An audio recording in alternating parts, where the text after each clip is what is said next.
প্রয়াত চিত্রনায়ক মান্নার প্রযোজনা সংস্থা কৃতাঞ্জলি চলচ্চিত্র থেকে নির্মিত হতে যাচ্ছে ভিন্ন ধারার নতুন চলচ্চিত্র জ্যাম। সোমবার চলচ্চিত্রটির মহরত উপলক্ষে রাজধানীর ঢাকা ক্লাবে বসেছিল তারকাদের মিলন মেলা।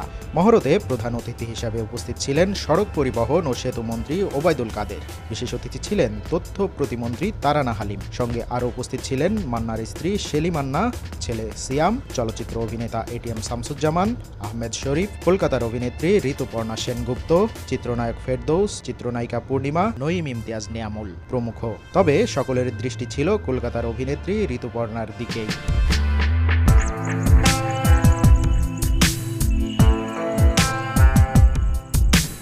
অনুষ্ঠানে আগত অতিথিরা সকলে জনপ্রিয় চিত্রনায়ক মান্নাকে স্মরণ করেন। ভারতীয় চিত্রনায়িকা ঋতুপর্ণা বলেন, এই অনুষ্ঠানে এসে আমি নিজেকে খুব ভাগ্যবান মনে করছি। আজ মান্না ভাই নেই, তবে তার সঙ্গে আমি অনেক চলচ্চিত্রে কাজ করেছি, যার বেশিরভাগই হিট ছিল। সেই দিনগুলোর কথা খুব মনে পড়ে।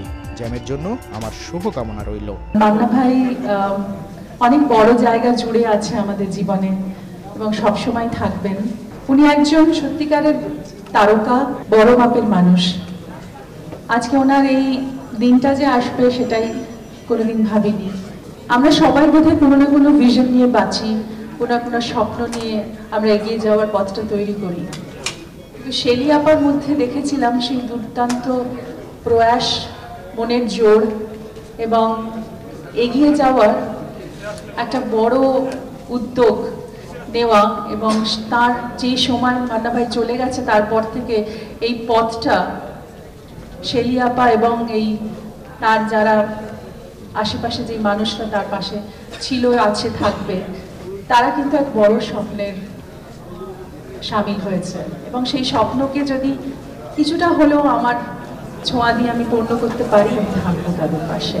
দুই বাংলার মানুষ ও চলচ্চিত্র নিয়েও তিনি প্রকাশ করেন তার নিজস্ব অভিমত। নিশ্চয়ই আনন্দ যে অনেক বড় কাজ হচ্ছে কৃতাঞ্জলি প্রোডাকশন থেকে, যেটা মান্না ভাইয়ের স্বপ্ন। কিন্তু তাও কোথাও একটা ব্যথা রয়ে গেছে যে মান্না ভাই আজ সত্যি এই দিনটা যদি মান্না ভাই থাকতো আরও ভালো হতো। মান্না ভাই প্রোডাকশন থেকে আরও বড় বড় কাজ হচ্ছে, এটা দেখতে পাচ্ছেন। তো আমি খুবই ব্যথিত মান্না ভাই চলে যাওয়ার জন্য এবং ওনার এই আকস্মিক মৃত্যু আমার মনে হয় মানে সার্বিকভাবে আমাদের চলচ্চিত্রেরও অনেক বড় জায়গা শূন্য করে দিয়ে গেছে। অভিনেতা ফেরদৌস এবং পূর্ণিমাও শেয়ার করেন জ্যাম নিয়ে তাদের প্রত্যাশার কথা। প্রথমে মান্না ভাইকে অনেক শ্রদ্ধা। মান্না ভাই নেই, বাট তার কৃতাঞ্জলি প্রোডাকশন রয়ে গেছে এবং শেলি ভাই চেষ্টা করছে এটাকে সামনের দিকে এগিয়ে নিয়ে যেতে। মান্না ভাই তার শেষের দিকের একটা ইন্টারভিউতে বলেছিল যে তার প্রিয় নায়িকার তালিকা আমি এবং পূর্ণিমা। তো সেই হিসেবে আমাদের দুজনের একটা দায় ছিল, তা আমাদেরকে যখন অফার করা হলো তো আমরা দুজনেই সাদরে রাজি হয়েছি ছবিতে করার জন্য। এবং খুব একটা ইস্যু ভিত্তিক সাবজেক্ট, ট্রাফিক জ্যাম নিয়ে, এবং ট্রাফিক জ্যামের উপর এটাকে কীভাবে সলভ করা যায় এবং এটাতে কী ধরনের ক্ষতি হয়, এ ধরনের একটা ইন্টারেস্টিং গল্প। অনেক অনেক সেলিব্রিটি আর্টিস্টরা আছে, তো আমি সর্বাঙ্গীন মঙ্গল কামনা করছি। শেষ প্রোডাকশনের কাজটা আমি করেছিলাম এবং দীর্ঘদিন বন্ধ ছিল এবং দীর্ঘদিন আমিও সিনেমা থেকে পেছনে ছিলাম। তো কৃতাঞ্জলি চলচ্চিত্রে ফিরে আসা এবং আমার ফিরে আসা, এই দুটোর কম্বিনেশনে এটা আমার জন্য অনেক বড় সৌভাগ্যের ব্যাপার যে আমি এই প্রোডাকশনের মাধ্যমে ফিরে আসছি এবং নঈম ইমতিয়াজের সাথে আমি নাটকে কাজ করেছি তার পরিচালনায়। এই প্রথম তার চলচ্চিত্রে তার সাথে কাজ করতে যাচ্ছি। বর্ষিয়ান চলচ্চিত্র অভিনেতা এটিএম শামসুজ্জামান জ্যাম নিয়ে তার অভিজ্ঞতার কথা শেয়ার করে উপস্থিত দর্শকদের মধ্যে হাস্যরসের সৃষ্টি করেন। আমার জীবনের ৬০ বছর অভিনয় এবং সহকারী পরিচালক হিসাবে আমি কোনোদিন জ্যামে পড়িনি, কারণ জ্যামটাকে মাথায় নিয়েই আমি রাস্তায় নামি। কাজে জ্যাম ছবি যারা আজকে চিত্রনাট্য করছেন, শেলি মান্না কাহিনী বিন্যাস করেছেন এবং পাত্র সাহারিয়ার চিত্রনাট্য করেছেন, এদের সবাইকে আমি চিনি, জানি।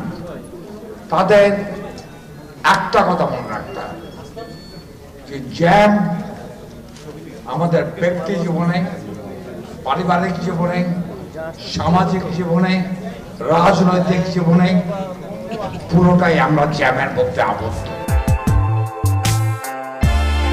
জ্যামে অভিনয় করবেন আরিফিন শুভ, ফেরদৌস, পূর্ণিমা ও মিশা সওদাগর। প্রয়াত আহমেদ জামান চৌধুরীর মূল ভাবনায় চলচ্চিত্রটির কাহিনী বিন্যাস করেছেন শেলি মান্না।